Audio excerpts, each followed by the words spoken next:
This is Covering the Spread, part of the FanDuel Podcast Network.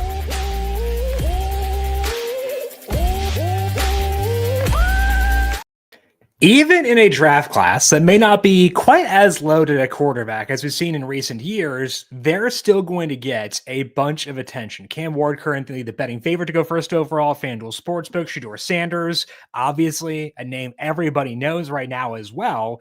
So the quarterbacks, even in a down year, still the most interesting pieces of the NFL draft. And, I'm not someone who can be elite with watching film and analyzing players that way, but I do think data matters for quarterbacks, and it provides with good context behind what these guys look like entering the NFL draft from college. Today, we're going to talk about that side of things. I, again, am not a person who is going to have amazing film analysis. You can get that elsewhere, but I do think the numbers matter. So we're going to run through why the numbers matter and what they say about past quarterback classes and why they've correlated well with success in the NFL. Then we'll go through the top quarterbacks in this year's draft and analyze what the numbers say about them. We'll talk Cam Ward, Shedeur Sanders, Jaxson Dart, Jaylen Milroe, and Tyler Shough throughout the day for today to kind of give an overview of what the numbers say about them and what that could mean for them as NFL players, but also betting markets once they're up for this year's draft. So a lot to get through for today.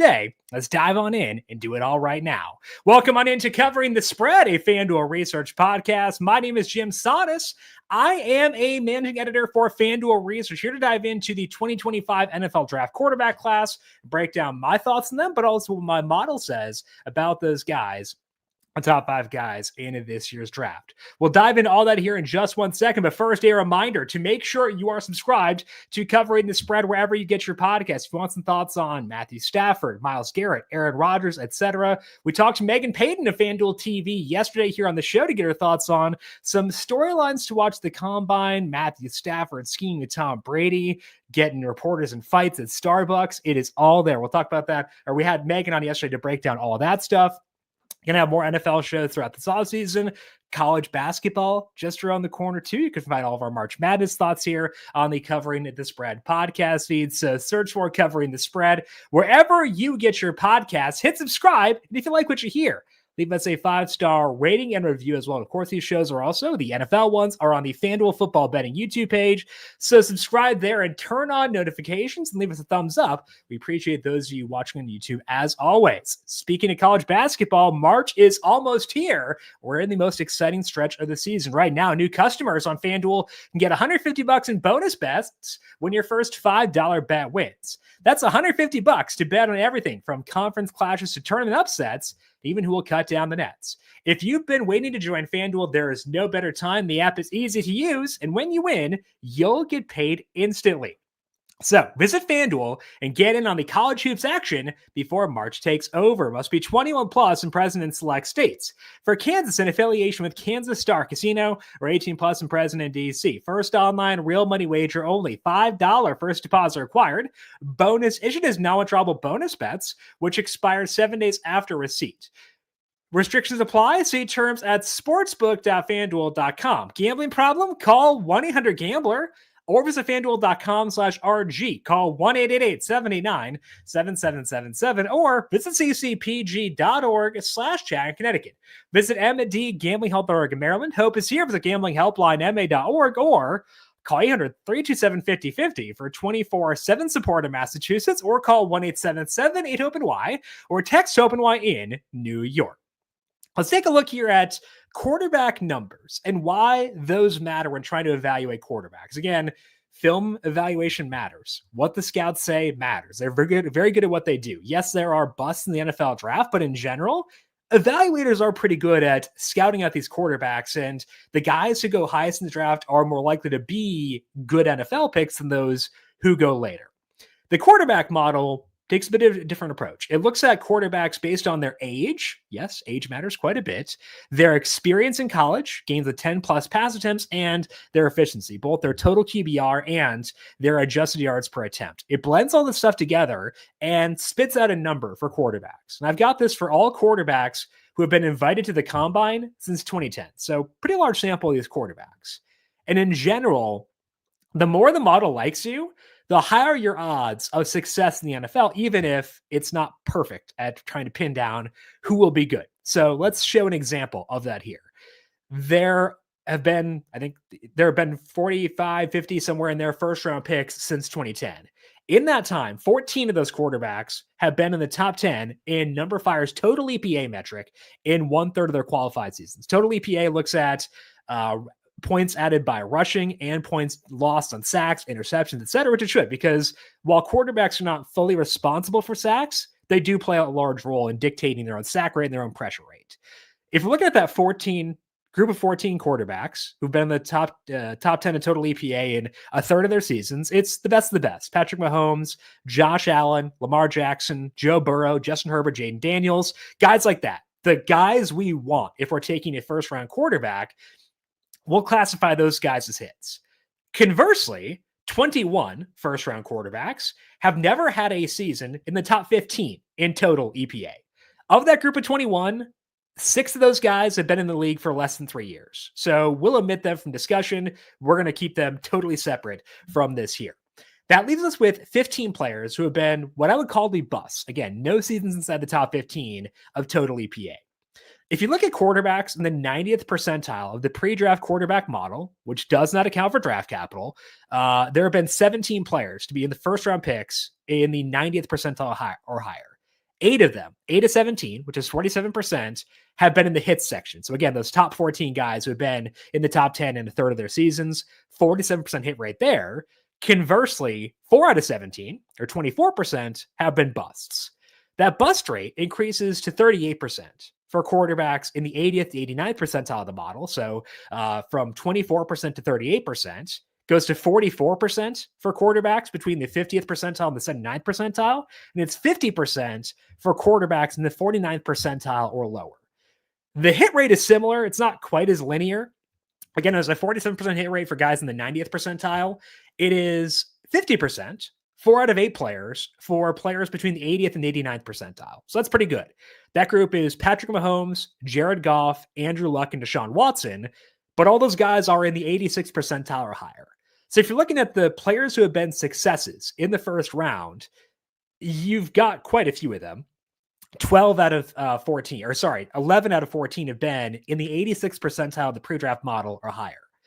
Only one guy has been a hit between the 50th and 79th percentile. That's Justin Herbert, who is in exactly the 79th percentile, so right on the cusp of that edge.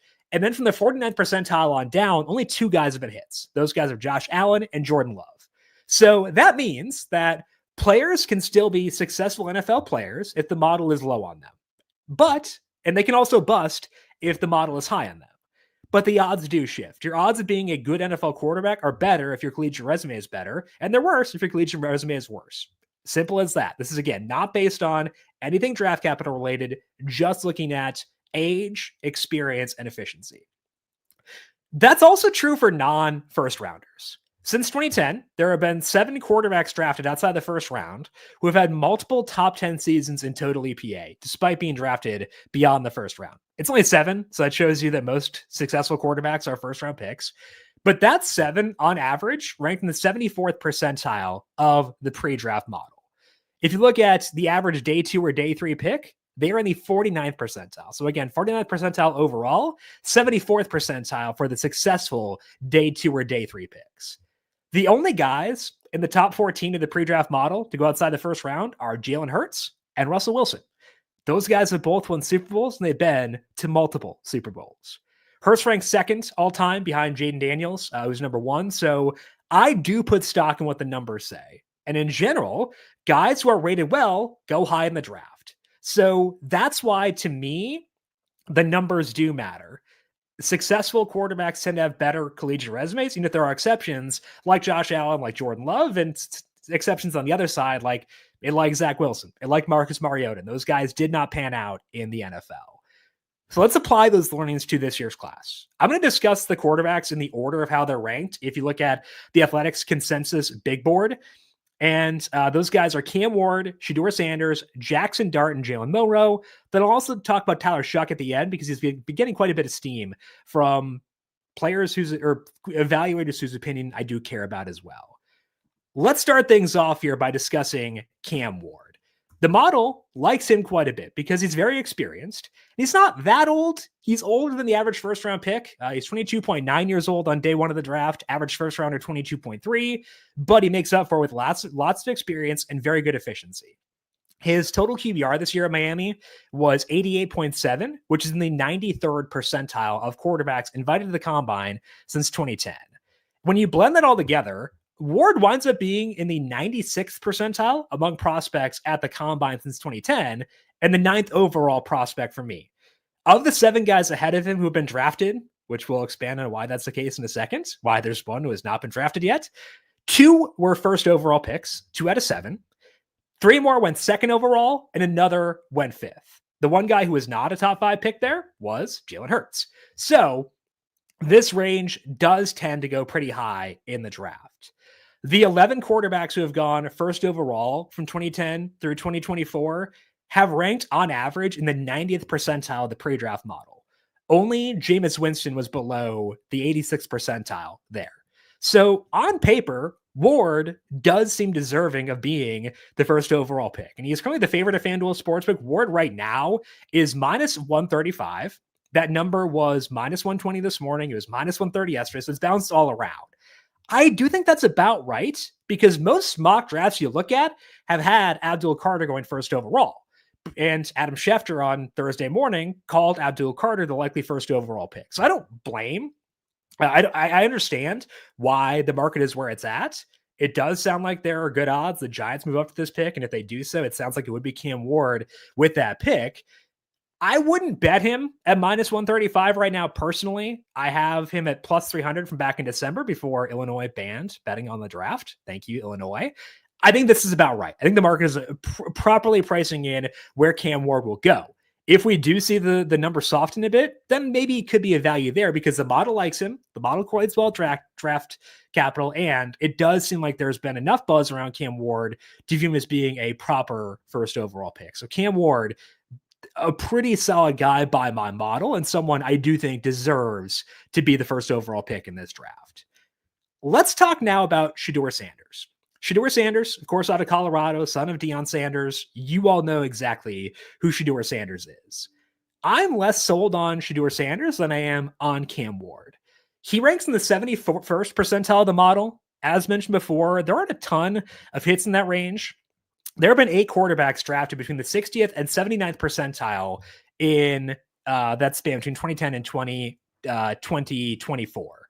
Herbert was one of them, and he's obviously been a hit. Drake May is in there. He played very well last year and looked good. Doesn't count as a hit yet, but could be on his way there. And also there's Michael Penix. Book is out on him. Not sure where he'll wind in.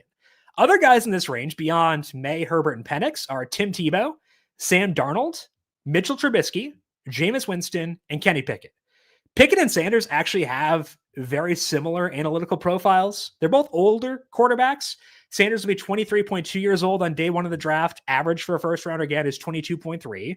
They're both very experienced and both had decent but not great efficiency in college. Sanders' total QBR ranks in the 59th percentile among quarterback prospects.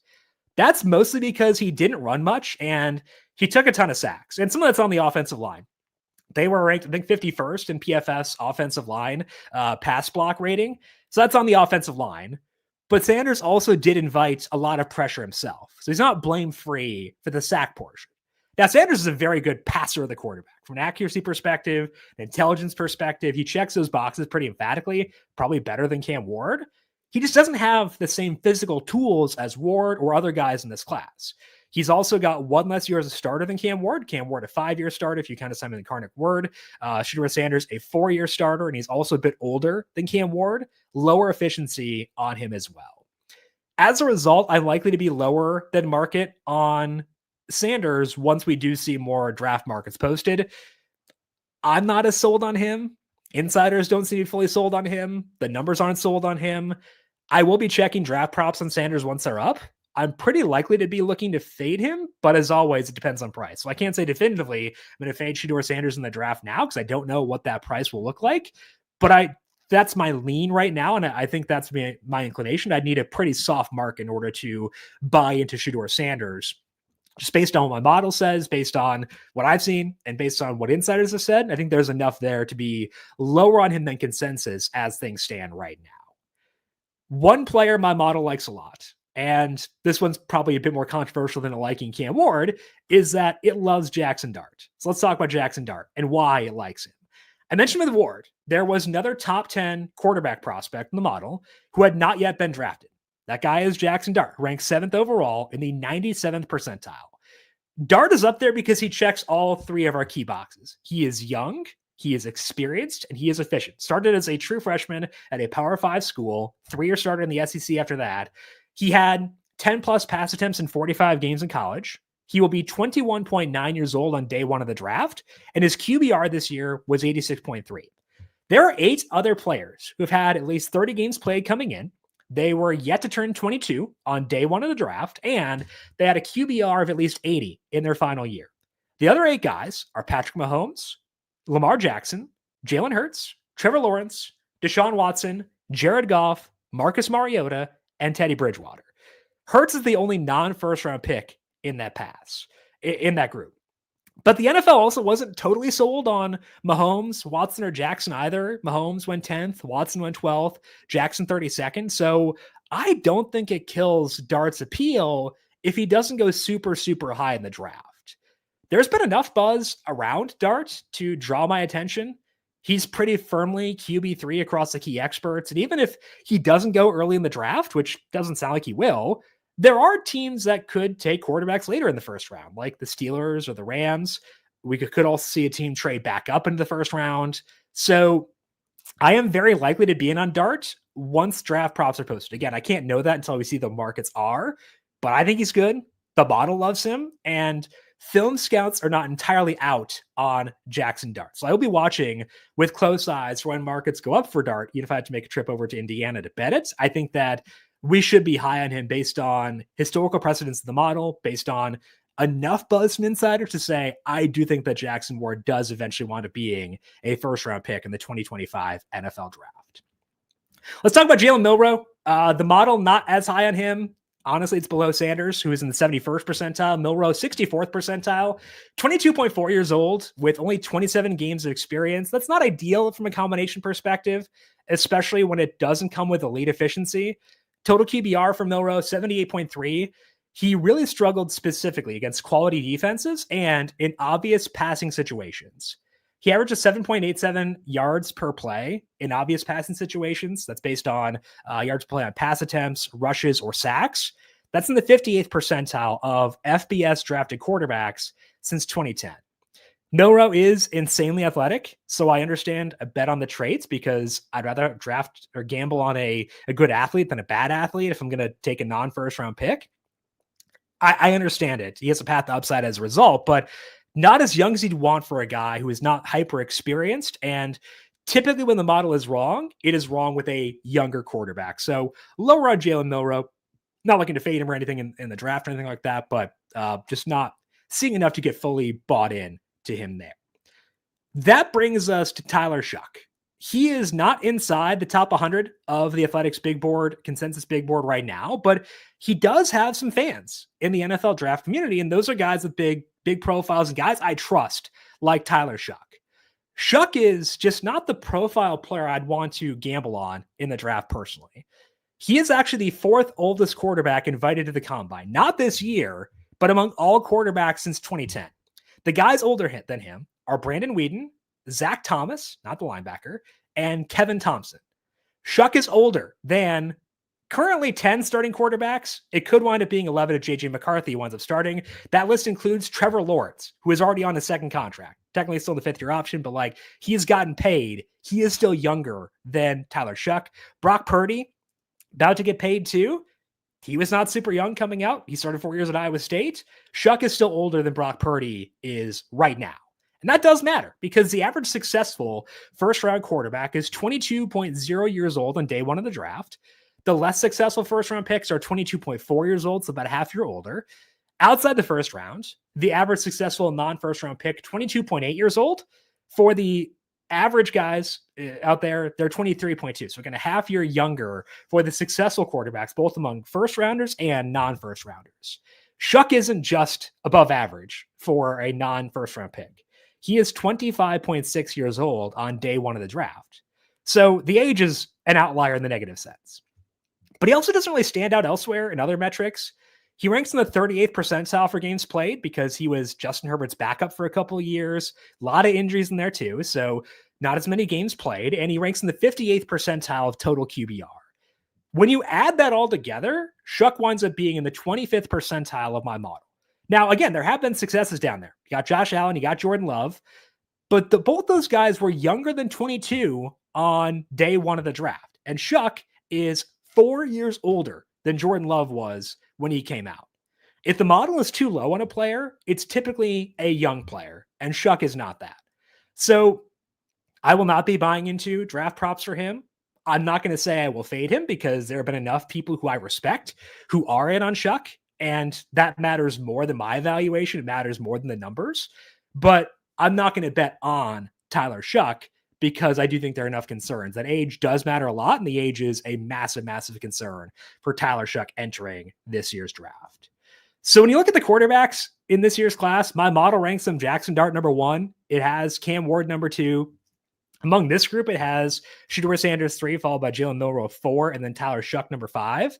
There are some other guys who are actually above Shedeur Sanders as well. Will Howard's above him. Dylan Gabriel's above him. But just among these guys getting a lot of draft buzz, Sanders is number 3 on that list. Quinn Ewers is also, I think he's exactly 100 on the Athletics NFL draft big board. He is right around the same range as Sanders. He's a lot younger, but just not as efficient as Sanders. Some other things working against him, not as experienced as Sanders either. So Sanders is 71st percentile. Ewers is 70th percentile.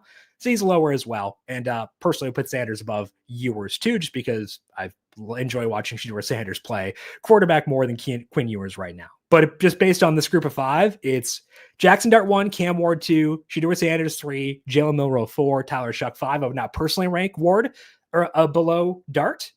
But that's what the model says, is that Jaxson Dart is a very good analytical quarterback prospect, and I do believe what the numbers say there. That is all that we have here for today on Covering the Spread. More quarterback talk, of course, to come throughout the draft season. We'll talk about some NFL draft prop betting in general, the process behind it, and we'll talk more about the draft as we get closer to that. But before then, some NFL or some college basketball thoughts coming up here on the feed. So make sure you are tuned into the Covering the Spread podcast feed, wherever you get your podcasts. Hit subscribe there, and again, leave us a 5-star rating and review. And all the NFL shows, including the NFL draft shows, will be here on the FanDuel Football Betting YouTube page as well. If you got any questions for me, I am on both X and Blue Sky at JimSannes. You can find FanDuel Research on X at FanDuel Research. Big thank you to our YouTube producer, Justin Lane, for his work on the video side of things. Thank you, Justin, as always. And thank you to everyone for tuning in. Enjoy the NFL Combine. Should be a fun week. Go watching the prospects work out. We'll talk to you all once again soon. This has been Covering the Spread, a FanDuel Research podcast.